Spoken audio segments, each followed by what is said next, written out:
24 घंटों में middle east में क्या कुछ बड़ा हुआ है। तो 24 घंटे के हर एक अपडेट हम आपको टाइम्स नाउ नव भारत पर पहले तो जंग से जुड़े हालात के बताते हैं। सबसे पहले इस्लामाबाद में दूसरे चरण की वार्ता होनी थी, इस पर अभी भी सस्पेंस बरकरार है। शांति वार्ता राउंड 2 के लिए अमेरिकी डेलीगेशन जो है वो आज इस्लामाबाद पहुंचने वाला था। शांति वार्ता से अभी तक ईरान ने पूरी दूरी बनाई हुई है। आज देखिए सोमवार है और ये था कि राउंड 2 की बातचीत होगी, पीस टॉक, लेकिन ऐसा कुछ होता नजर नहीं आ रहा है। ओमान की खाड़ी में अमेरिका ने ईरानी जहाज पर अटैक कर दिया है और ऐसे में चीन से लौट रहा ईरानी कार्गो जहाज तोस्का पर फायरिंग कर उसे अपने कब्जे में लेने का दावा अमेरिकी नेवल ने किया है। वहीं शांति वार्ता टलने की खबरों के बीच ट्रंप ईरान को नई नई धमकियां दे रहे हैं। ईरान के सभी पावर प्लांट, सभी पुलों को ध्वस्त कर देने की बात डोनाल्ड ट्रंप कह रहे हैं। ईरान को परमाणु प्रोग्राम से रोक नहीं सकते, ये मसूद पेज़ेश्कियान का कहना है कि आपके पास कोई अधिकार नहीं। वहीं ईरान ने अमेरिका पर युद्ध विराम के उल्लंघन का आरोप एक बार फिर से लगाया है कि अमेरिका अपनी बातों को नहीं मान रहा है। ईरान और अमेरिका के बीच फिर से तेजी से तनाव बढ़ता नजर आ रहा है और इसका कहीं ना कहीं एक बड़ा सरदर्द दुनिया को झेलना पड़ रहा है। तो इस बीच एक और बड़ी खबर आपको बता देते हैं। अमेरिका ईरान में दूसरे दौर की बातचीत को लेकर सस्पेंस बरकरार है, क्योंकि ईरान ने अपना डेलीगेशन इस्लामाबाद भेजने से इनकार कर दिया है। हॉर्मुज़ में नाकाबंदी जारी रखने तक कोई बात नहीं होगी। शांति वार्ता राउंड 2 के लिए अमेरिकी डेलीगेशन आज इस्लामाबाद पहुंचेगा, जिसमें स्टीव विटकॉफ, जेरेड कुशनर के पहुंचने की उम्मीद थी। इस्लामाबाद में बताया जा रहा है कि मंगलवार से अमेरिका ईरान की बातचीत होनी थी, लेकिन ईरानी डेलीगेशन ने इसे दूरी बनाई है। ईरान के सख्त रुख के बाद अब ये माना जा रहा है कि शांति वार्ता का राउंड 2 रद्द हो सकता है। सीज फायर खत्म होने के बाद होने में अभी करीब 48 घंटे का समय बाकी है और ऐसे में मिडिल ईस्ट में एक बार फिर से बम बारूद की बारिश शुरू होने का खतरा मंडराने लगा है। दरअसल ईरान ने साफ कर दिया है कि जब तक हॉर्मुज़ में अमेरिका की नौसैनिक नाकेबंदी जारी रहेगी, उसका डेलीगेशन बातचीत के लिए पाकिस्तान नहीं जाएगा। इस्लामाबाद में होने वाली दूसरे चरण की शांति वार्ता पर संकट के बादल मंडराने लगे हैं। ऐसे कौन कौन से वो कारण हैं जिस वजह से ईरान और अमेरिका के बीच सहमति नहीं बन पा रही है, चलिए आपको हम फिर से बताते हैं।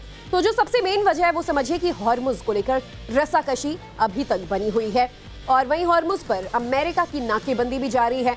तो तीसरी बड़ी वजह यह है कि ईरानी जहाज पर अमेरिका ने हमला कर दिया है और कब्जा करने का दावा किया है।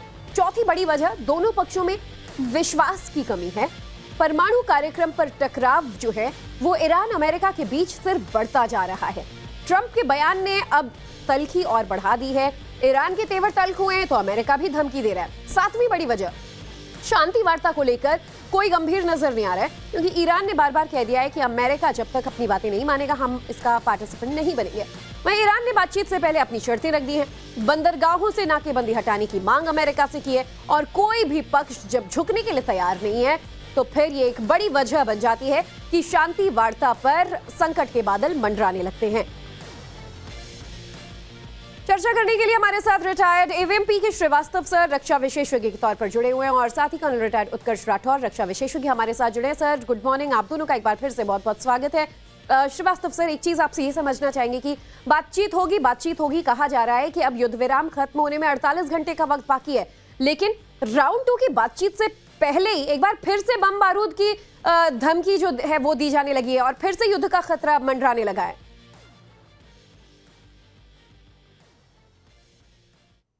सर आपकी आवाज नहीं आ पा रही है, आप म्यूट पर हैं। ज्योति, आपने बहुत अच्छे से बताया कि भाई क्या क्या कारण हैं। अब जब आप शांति वार्ता के लिए जा रहे हैं तो उस वक्त अगर आप जहाज सीज कर लेते हैं, नाकेबंदी चालू रखते हैं और उसके बाद धमकियों का दौर और तेज कर देते हैं कि अब हम आपके ब्रिजेस जो हैं, आपके इलेक्ट्रिकल इंफ्रास्ट्रक्चर हैं, सबको उड़ा देंगे, और ये भी धमकी देते हैं कि अगर आप नहीं आए तो हम ये कर देंगे, हम वो कर देंगे, तो आप बताइए ऐसे में शांति वार्ता नहीं होती है, नेगोशिएशंस नहीं होते हैं। हाँ, इंस्ट्रूमेंट ऑफ सरेंडर हो सकता है कि अगर ईरान ये समझता है कि अब हम पूरी तरह हार गए हैं तो जाकर के सरेंडर इंस्ट्रूमेंट को साइन कर सकता है। ये माहौल उस तरीके का है, ये माहौल नेगोशिएशंस का बिल्कुल भी नहीं है, बुलिंग का कंप्लीटली वो माहौल है। तो इन सब को देखते हुए हमें तो उम्मीद नहीं है, अगर कोई जाएगा भी ईरान से तो टोकनिज्म होगी, क्योंकि बातों में जिस तरह के शर्तें रखी जा रही हैं वो शर्तें ऐसी नहीं है कि ईरान अगर उसको मान ले तो naturally there is nothing required else. वो ईरानियन जनता को कैसे जाएगी, ईरान उसको कैसे एक्सेप्ट करेगा। जी। यहाँ पर जो ट्रम्प की दबाव की जो नीति है वो मेरे ख्याल से कुछ डिफरेंट फॉर्मेट में आ गई है कि वो वर्क नहीं करेगी। अगर आप ये सोच लेते हैं कि मुझे अब सरेंडर ही करना है तो उसका तरीका दूसरा होता है, और अगर ट्रम्प को सरेंडर करवाना है तो अब उनको मिलिट्री ऑप्शन ही उनके पास बच जाता है बिल्कुल। कि मिलिटरली वो कंप्लीटली ईरान को ऐसा कर दे कि ईरान अब ठा ना पाए। ये धमकी वो दिए जा रहे हैं, लेकिन बड़ी बात ये है कि सिर्फ धमकियों पे धमकियां रोज सुनने को मिल रही हैं ट्रंप की तरफ से। और राठौर सर, एक तरफ आप ये कहते हैं कि हम दुनिया की जंग रुकवा रहे हैं, दूसरी तरफ अमेरिका ये कहता है कि हम ईरान से भी लड़ाई नहीं चाहते, युद्ध तो हम चाहते ही नहीं थे, शांति वार्ता होगी, हालात नॉर्मल होंगे। और एक तरफ आप हमले कर रहे हैं, आप उनके ब्लॉकेड को हटाने के लिए तैयार नहीं है, अब उनके शिप पर हमला कर आप ये दुनिया को दिखा रहे हैं कि देखिए कैसे हमारा दबदबा है, हमने तो यहां पर भी अपना कब्जा जमा लिया है। तो ऐसे में वाकई शांति वार्ता की उम्मीद कैसे कर सकता है अमेरिका?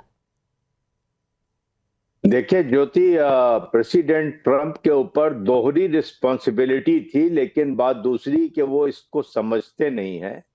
पहली रिस्पॉन्सिबिलिटी थी कि जो ये जंग उन्होंने शुरू की है उसको खत्म करें, और दूसरी थी कि पूरी दुनिया में जो ऊर्जा का संकट पैदा हुआ है हॉर्मुज की वजह से, उसको जल्दी से जल्दी खत्म करें। ईरान ने एक बड़ी अच्छी पहल की थी जब उन्होंने कहा था हॉर्मुज खुला है। अब्बास अरगची ने बोला था, खोल दिया था उन्होंने। उस समय अगर अमेरिका भी कहता कि हम भी अपना ब्लॉकेड ईज कर रहे हैं, हम भी छोड़ रहे हैं, तो आज ये वार्ता होती, ये सूरत दूसरी होती। ये ट्रंप के जो मानसिकता है वो स्टेट्समैन वाली है ही नहीं। आप किसको धमका रहे हो? एक ऐसे मुल्क को धमका रहे हो, वो कह रहा है हम लड़ाई में आने के लिए तैयार हैं। वो आपके कदमों में बैठ के गिड़गिड़ा नहीं रहा है, वो दया की भीख नहीं मांग रहा है, वो अगले 6 महीने आपसे लड़ने के लिए तैयार है। तो आप अगर अपना मुंह बंद रखते और जो मीडिएटर है उन्हें काम करने देते तो शायद सूरत हाल आज दूसरी होती, लेकिन आप चाहते नहीं है, क्योंकि चीन से आ रहा था कार्गो लदा हुआ जहाज, और आप अमेरिका ईरानी जनता को परेशान करना चाहते हो कि वो सामान उन तक ना पहुंचे, तो आपने बीच समुद्र में उस पर फायरिंग कर दिया, उसके ऊपर कब्जा कर लिया।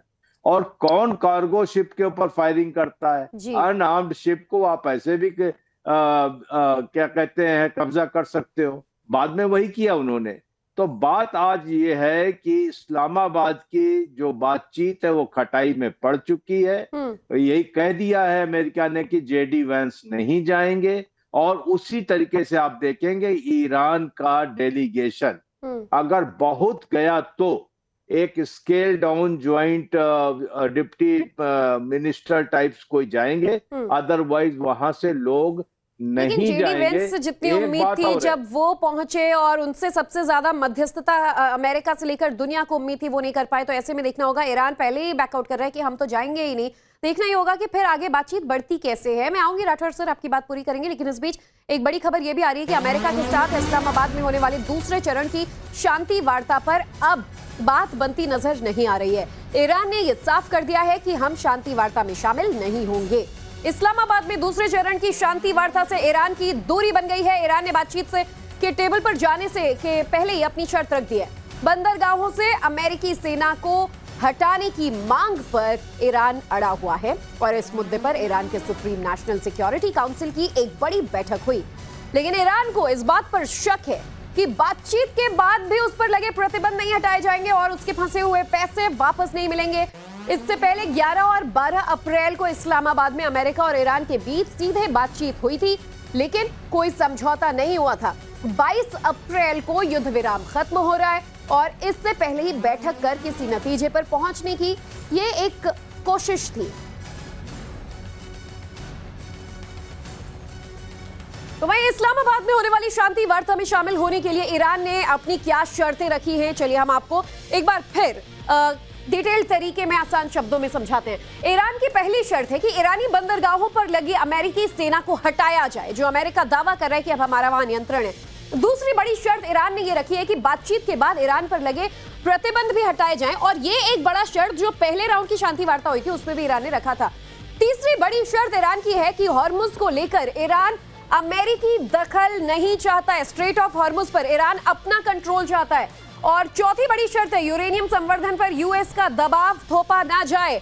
पांचवी बड़ी शर्त है ईरान 440 किलो का जो संवर्धित यूरेनियम है वो अमेरिका को नहीं देगा। और ये जो अहम मांगे हैं ये पहले भी ईरान ने अमेरिका के सामने रखी थी टेबल पर बातचीत के, और अमेरिका इनको मानने के लिए तैयार नहीं है, ईरान इस पर झुकने के लिए तैयार नहीं है। तो ऐसे में अब देखना यही होगा कि बात बनेगी तो कैसे बनेगी। श्रीवास्तव सर, एक विश्वास की कमी इतना बड़ा फैक्टर बनता जा रहा है कि यहां बनती बात बिगड़ती चली जा रही है बार बार। ज्योति, एक बात बहुत दुर्भाग्यपूर्ण है कि इतने महाशक्तिशाली देश का जो प्रेसिडेंट है, कमांडर इन चीफ है, वो नेगोशिएशंस करने ही नहीं देता है। जो नेगोशिएटर्स हैं उनके पहुंचने से पहले धमकियां, उनके पहुंचने से पहले ट्रूप्स का अमासमेंट, उनके पहुंचने से पहले शर्तों को पब्लिक डोमेन में रखना, एक तरीके से किसी भी देश के आत्मसम्मान और उसकी जो डिग्निटी है उस पर भी चोट हो जाती है। तो ये वार्ता हो ही नहीं पाती है। इसको करने के लिए स्टेट्समैनशिप चाहिए किसी भी प्रेसिडेंट को, क्योंकि उन्होंने अपनी टीम को असेंबल किया है, उनको भेजा है, तो उनका पहला कर्तव्य होता है कि टीम को अपना काम करने दें। जो बैक चैनल्स डिप्लोमेसी होती है उससे कुछ मुद्दे सामने आते हैं। और आपने देखा वहां उन्होंने एक बात कही है जो अगर आप बारीकी से देखें कि हम अमेरिका को नहीं देंगे। उन्होंने ये नहीं कहा है कि हम किसी और को नहीं देंगे, चाहे वो रशिया हो, चाइना हो या इंटरनेशनल एटॉमिक एनर्जी एजेंसी हो, जो उनका 440 किलोग्राम यूरेनियम है। उन्होंने, अगर आप देखिए जो भी बारीकी के साथ देखेगा तो उसको समझ में आएगा कि ईरान ने काफी क्लाइम डाउन किया है, और उस क्लाइम डाउन को नेगोशिएटर्स को देना चाहिए, उनके हाथ में बात देनी चाहिए, और वो बात जब उन तक पहुंचे तो उस पर वो अपना डिसीजन दे सकते हैं। लेकिन अपने डिसीजन को इससे पहले कोई वार्ता शुरू हो, आपने उसको सोशल ट्रूथ पर पोस्ट कर दिया, उसको पब्लिक डोमेन में ला दिया, तो अब आप लोगों के पास कोई चारा नहीं छोड़ते हैं। तो जैसे कि मैं समझता हूं कि इस वार्ता में अगर सम्मिलित भी होंगे ईरान की तरफ से लोग, जो मुझे उसकी बहुत ज्यादा आशंका है कि नहीं होगा, क्योंकि ईरान को यह समझ में नहीं आ रहा है, जब तक ईरान इस बात के लिए सहमत नहीं होगा कि अब हम कोई मिलिट्री ऑपरेशंस कंडक्ट नहीं कर सकते हैं, हम फुली इनकेपेबल हो चुके हैं, तब तक ईरान ऐसी धमकियों के वातावरण में कोई सिग्नेचर करने वाला नहीं है। और उसके पास एक और है, उसका चोक पॉइंट जो रेड सी वाला है, जो बाबल मानदेव हम लोग हमेशा बातें करते हैं, वो चोक पॉइंट भी अगर हूती भी सामने नहीं आते हैं तो उसके रेंज में भी है, 2000 किलोमीटर के अंदर है, तो वो उसको भी हिट कर सकता है। और जब आप डिसरप्ट करना चाहते हैं तो आपको उतनी ताकत की जरूरत नहीं पड़ती है, डिसरप्शन तो छोटी ताकत से होता है। तो ये पूरी जो विश्व जिसके संकट में आ रहा है, तो अब महाशक्ति के महानेता को सबसे बड़ा उनका कर्तव्य और धर्म यह है कि इस विश्व को इस आर्थिक संकट से उबारें, न कि उसको और गहराई में फंसा दें। ये बात जिस दिन ये होर्मुज़ पूरे विश्व के लिए एक बहुत बड़ा नासूर बनता जा रहा है, या यूं कहें कि सिरदर्द बनता जा रहा है। सब चाह रहे हैं कि ये रास्ता जो है, ये ब्लॉकेट जो है वो खुले। कर्नल राठौर, एक चीज यहाँ पर ये भी समझना जरूरी हो जाएगा, जो कि श्रीवास्तव सर भी बता रहे हैं कि नेगोशिएशंस कहाँ पर यहाँ पर कमी रह जा रही है और ठीक तरीके से बातें आगे क्यों नहीं बढ़ रही है। पहले ही अपना प्लान जो है वो दुनिया के सामने रख दे रहे हैं, फिर उस पर बातचीत बनती नहीं है। ईरान सबसे लेटेस्ट धमकी ये दे रहा है कि अमेरिका को कोई अधिकार नहीं है हम पर ये रूल लागू करने का कि हम न्यूक्लियर पावर ना बने, हम कोई ऐसे प्रोजेक्ट ना करें। यानी कि ये तो एक सीधी चेतावनी है कि जो हम काम कर रहे हैं वो करते रहेंगे। देखिए ज्योति, यहाँ पर ईरान गलत है। ईरान एनपीटी का सिग्नेटरी है, और एनपीटी के सिग्नेटरी होने से अब पीसफुल पर्पसेस के लिए न्यूक्लियर संवर्धन कर सकते हैं। 60% या 90% नहीं कर सकते। ईरान की ये जिद गलत है। ये आप अगर इस चीज के लिए, अगर अपने न्यूक्लियर पावर प्लांट के लिए 3 to 5% करते, आपको कोई कुछ नहीं कहता। लेकिन यहाँ पर एक चीज एवीएम श्रीवास्तव ने बहुत खूबसूरती से सारी चीजें बताई। एक चीज और जोड़ना चाहूंगा कि आप जब एक बहुत वीक किस्म के मीडिएटर का सहारा लेते हैं बात करने के लिए, वो भी वॉर जैसे मुद्दे को सुलझाने के लिए, तो आपके सामने ऐसे ही रिजल्ट आएंगे। आपने पाकिस्तान का सहारा लिया है मीडिएशन के लिए। जब ईरान ने होर्मुज खोला था और पाकिस्तान अगर कहता कि अमेरिका आप भी खोल दो, तो आज ये सूरत हाल नहीं होती। लेकिन पाकिस्तान की बिसात क्या है? पाकिस्तान जैसा कि इसी जगह फर्ज कीजिए यहाँ पर फ्रांस होता या ब्रिटेन होता या यहाँ पर मान लीजिए चाइना होता बीच में मध्यस्थता के लिए, तो क्या ऐसी सूरत हाल आती? आप इस तरफ में ब्लॉकेट कर रहे हो, फायरिंग कर रहे हो, और दूसरी तरफ आप चाहते हो कोई आएगा, तो एक प्यादे को आपने मीडिएटर बनाया, वो प्यादा अपना स्वार्थ देख रहा है। जी पाकिस्तान नहीं चाहता है कि ये युद्ध सुलझे। बिल्कुल। जिस दिन युद्ध सुलझ जाएगा, पाकिस्तान की अहमियत खत्म हो जाएगी। सही वो चाहता शब्द है का ये जो आपने युद्ध इस्तेमाल बढ़े। किया ना सर, एक शब्द में स्वार्थ, और पाकिस्तान सिर्फ और सिर्फ अपने स्वार्थ पर यहाँ ध्यान दे रहा है और मीडिएशन से उसे कोई लेना देना नहीं है। मैं आऊंगी आपके पास। इस बीच एक और बड़ी खबर यह है कि शांति वार्ता टलने की खबरों के बीच ट्रंप की नई धमकी सामने आई है। ईरान के सभी पावर प्लांट्स, पुलों को हम ध्वस्त कर देंगे। ईरान के किलर मशीन के खात्मे का वक्त आ गया है। हम ईरान को निष्पक्ष और तर्कसंगत ऑफर दे रहे हैं। ईरान ने समझौता नहीं किया तो बहुत बड़ा हमला होगा। ट्रंप ने कहा है कि अमेरिकी डेलीगेशन डील फाइनल करने के लिए सोमवार को इस्लामाबाद पहुंचेगा। ये ईरान के पास आखिरी मौका है। अगर समझौता नहीं हुआ तो ईरान के इंफ्रास्ट्रक्चर पर बड़े हमले किए जाएंगे और उसे तबाह कर दिया जाएगा। तो डोनाल्ड ट्रंप की ताजा धमकी आपके सामने है और इसमें आप देखिए वो कैसे एक बार फिर से धमका रहे हैं। डोनाल्ड ट्रंप, अमेरिकी राष्ट्रपति, ने ईरान को ये धमकी दी है।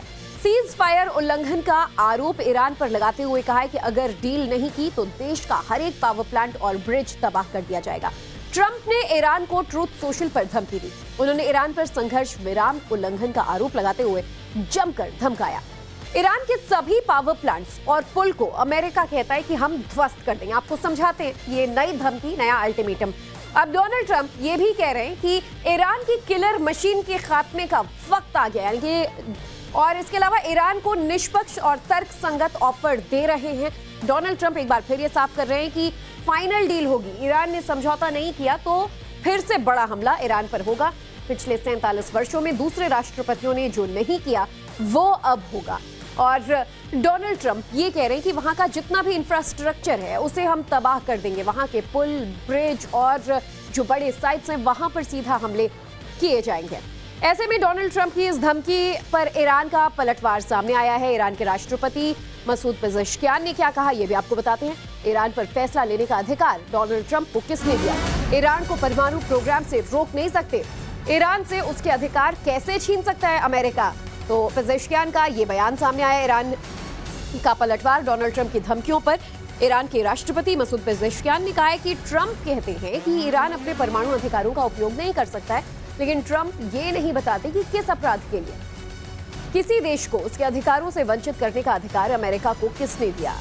इधर हॉर्मुज में एंट्री कर रहे ईरानी जहाज पर फायरिंग के मामले में भी अब आपको बता दें यूएस सेंट्रल कमांड ने जानकारी दी है। ईरानी जहाज पर फायरिंग की गई है।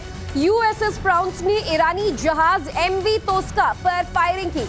अमेरिकी फायरिंग में ईरानी जहाज का इंजन रूम जो है वो तबाह हो गया और यूएस सेंट्रल कमांड ने बताया कि नाकेबंदी का उल्लंघन करने पर ईरानी जहाज को हिरासत में ले लिया गया। वहीं अमेरिकी नेवी के मुताबिक ईरान का झंडा लगा ये जहाज अरब सागर से ईरान के बंदर अब्बास पोर्ट पर जा रहा था, जिसके बाद अमेरिकी सेना ने उसे कई बार चेतावनी दी। इसके बाद भी जब ईरान का जहाज नहीं रुका तो यूएसएस प्राउंस ने फायरिंग की। यूएस सेंट्रल कमांड के मुताबिक ये जहाज अभी अमेरिकी हिरासत में है।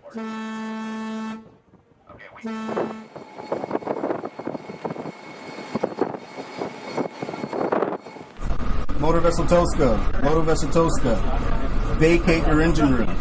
Vacate your engine room. We're prepared to subject you to disabling fire. Okay, we gave the flare. Now we're getting.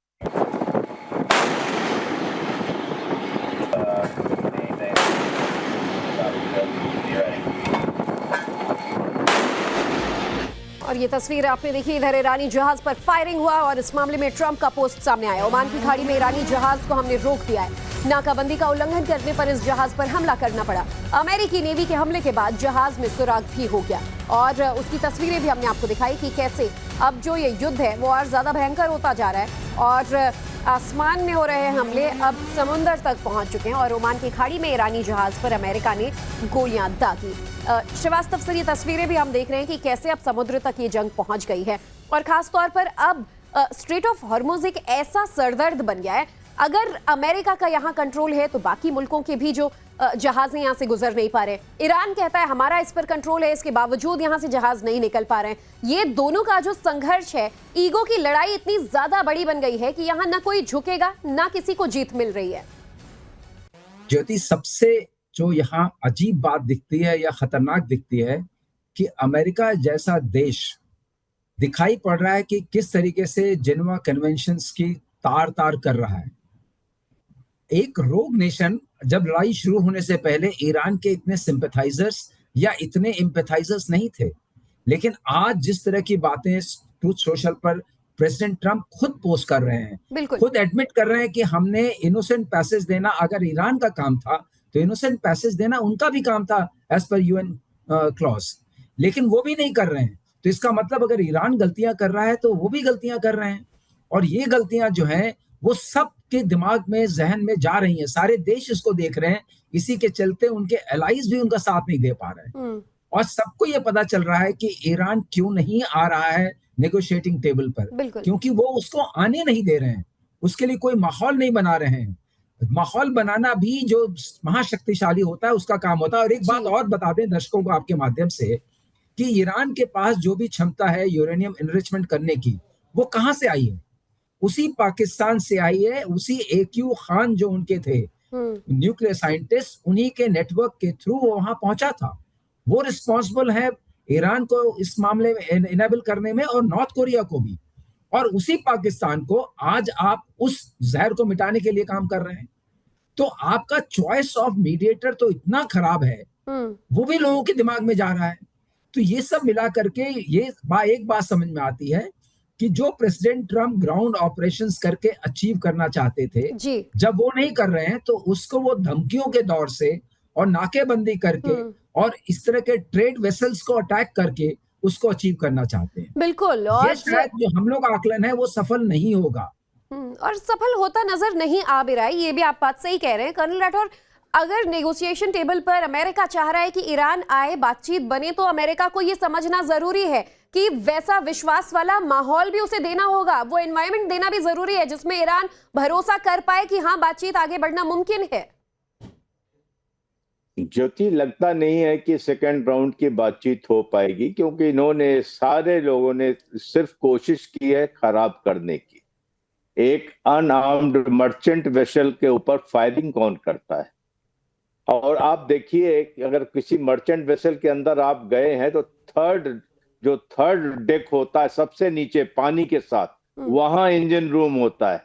ये कह रहे हैं कि इंजन रूम खाली करो, इंजन रूम खाली करो, फायर कर देते हैं। 3 तल्ले से कौन उठ करके आ सकता है 15 सेकंड में? कोई नहीं आ सकता, लेकिन आपने फायर कर दिया और उसके बाद आपने जाके बोर्ड कर लिया हेलीकॉप्टर से, जो पहले ही कर लेते। तो अगर इस तरीके की सीज करेंगे, लेकिन ईरान ने भी यही किया था, हमारे जहाजों पर सनमार, हेरल्ड और जग अर्नो पे फायर किया था। तो दोनों तरफ से जब ये चल रहा है, तो आप बात कर रही थी शांति प्रयासों की। मौजूदा राउंड 2 में मुझे नहीं लगता कि यह डेलीगेशन आएगा। और एक चीज और बताना चाहता हूं, इस सारे दौरान एक घटनाक्रम बदला है और जो मॉडरेट्स थे ईरान के अंदर, उनको साइडलाइन कर दिया गया लगता है। और IRGC ने कमांड नेगोशिएशन के अपने हाथ में ले ली है, क्योंकि अरगाची ने जब हॉर्मुज खोलने की घोषणा की थी तो उनका बहुत ज्यादा विरोध हुआ था और उन्होंने तुरंत हॉर्मुज को बंद करने की घोषणा करने का दबाव बना था। तो अब जो है ट्रंप को IRGC के साथ निगोशिएट करना पड़ेगा। मॉडरेट्स को उन्होंने उस जगह से हटा दिया है, तो और भी मुश्किल आएगी। तो इस तरीके से हम देख रहे हैं कि अगर जब तक दुनिया के कुछ बड़े देश नहीं खड़े होते हैं साथ में, ये पेचीदा मसला हल नहीं होगा। बिल्कुल सही कह रहे हैं सर। और डोनाल्ड ट्रंप देखिए 1.5-2 महीना अगर जंग का हो रहा है, हजारों बार ये कह चुके हैं कि ईरान की नौसेना खत्म, एयरफोर्स खत्म, आर्मी खत्म। IRGC को लेकर कभी वो ये दावा नहीं ठोक पाए आज तक कि हम उस पर काबू पाएंगे। तो ऐसे में अब ये सामना करना भी एक बड़ा चैलेंज अमेरिका के लिए है। इधर ईरान के उपराष्ट्रपति मोहम्मद रजा आरिफ का भी एक बयान सामने आया है। हॉर्मुज स्ट्रेट की सुरक्षा मुफ्त में नहीं मिलेगी। उन्होंने एक्स पर लिखा है कि एक तरफ ईरान के तेल निर्यात पर रोक लगाई जाए और दूसरी तरफ बाकी देशों को सुरक्षित रास्ता मिले, ये संभव नहीं है। उन्होंने साफ कहा है कि विकल्प 2 ही है, या तो सभी के लिए तेल बाजार खुला रहे या फिर हर किसी को इसकी बड़ी कीमत चुकानी पड़ेगी। ईरान की तरफ से एक और बड़ा बयान सामने आया है और इधर ईरान के सांसद स्पीकर बाकिर गालिबाफ भी कफन बांधकर मैदान जंग में कूद गए हैं और साफ शब्दों में कह रहे हैं कि उनके पास अपने देश की संप्रभुता और नागरिकों की सुरक्षा के लिए कोई विकल्प नहीं है। कुर्बानी देनी भी पड़े तो वो तैयार है। इधर एक और बड़ी खबर सऊदी अरब से आ रही है, जहां मिडिल ईस्ट टेंशन के बीच देश के एनएसए अजीत डोभाल पहुंचे हैं रियाद और सऊदी अरब के दौरे पर एनएसए अजीत डोभाल पहुंचे हैं। रियाद में सऊदी के कई नेताओं से उन्होंने मुलाकात की है। सऊदी के ऊर्जा मंत्री प्रिंस अब्दुल अजीज बिन सलमान से उन्होंने मुलाकात की। विदेश मंत्री प्रिंस फैसल बिन फरमान से बातचीत की है और समकक्ष मुसैद अल एबान भी एनएसए के साथ इस मुलाकात में शामिल थे। हॉर्मुज संकट के बीच रियाद पहुंचे NSA Ajit Doval middle east में बदलते समीकरणों पर चर्चा उन्होंने की। क्षेत्रीय स्थिरता और आपसी सहयोग के मुद्दों पर भी चर्चा मुमकिन है। तो सऊदी अरब दौरे पर पहुंचे अजीत डोभाल और इस बीच ईरान में एक और बड़ी खबर ये आ रही है कि बड़ी संख्या में लोग तेहरान की सड़कों पर उतरकर सरकार के समर्थन में प्रदर्शन करने लगे। लोगों ने साफ कहा है कि उन्हें अमेरिका पर बिल्कुल भरोसा नहीं है और सरकार को अमेरिका के आगे झुकना नहीं चाहिए। श्रीवास्तव सर, जब आम जनता हो या वहां की, एक बात तो तय है कि वो साफ कह रहे हैं हम सर पर कफन बांध कर निकले, यानी सब मरने के लिए तैयार हैं, लेकिन अमेरिका का सामना करेंगे और झुकेंगे नहीं। ये हालात वाकई में अब बहुत ज्यादा चिंताजनक बनते जा रहे हैं। देखिए, जिस तरह के बयान प्रेसिडेंट ट्रंप के आए हैं कि हम इस सभ्यता को खत्म कर देंगे, हम आपके ब्रिजेस को, इलेक्ट्रिकल इंफ्रास्ट्रक्चर को बिल्कुल खत्म कर देंगे, ये सब ऐसे बयान हैं जिनको सुन करके उनके जो ईरानियंस हैं, जो मॉडरेट क्या, जो बिल्कुल भी अमेरिका के पक्ष में हो, जो शायद अमेरिका जाने वाले भी हों, उनके मन में भी एक उन्माद सा आ गया होगा कि ठीक है, ये समय है शायद लड़ने का, देश के लिए लड़ने का। तो उन्होंने जो काम मोटिवेशन का शायद ईरानियन लीडर्स नहीं कर सकते थे, प्रेसिडेंट ट्रंप ने वो बहुत बखूबी कर दिया है। ईरान की सारी जनता को इकट्ठा कर दिया है और उनके अंदर एक उन्माद भर दिया है कि अब देश के सम्मान की जरूरत है और उस सम्मान के लिए हमें मरना पड़ेगा तो हम मरेंगे। और जहां तक ईरानियन सिविलाइजेशन का सवाल है, तो वो इस मामले में शहादत को बहुत अच्छी चीज मानते हैं। वो शहादत में उनका नाम है। अब आपने इतने 9 करोड़ 6 करोड़ लोगों को ये बिल्कुल सामने कर दिया है कि नहीं, अब आपके पास कोई चारा नहीं है, आपको मरना ही पड़ेगा। फिर तो डोनाल्ड ट्रंप ये कहते हैं कि ईरान के लोग तो मुझसे मदद मांग रहे हैं कि हमें बचा लो, और फिर ये वही ईरान के लोग हैं जो सड़कों पर आए हैं अमेरिका का असली चेहरा दिखाते हुए। वक्त की कमी है सर, आप दोनों का बहुत बहुत शुक्रिया करती हूँ हमारे साथ चर्चा में जुड़ने के लिए। धन्यवाद।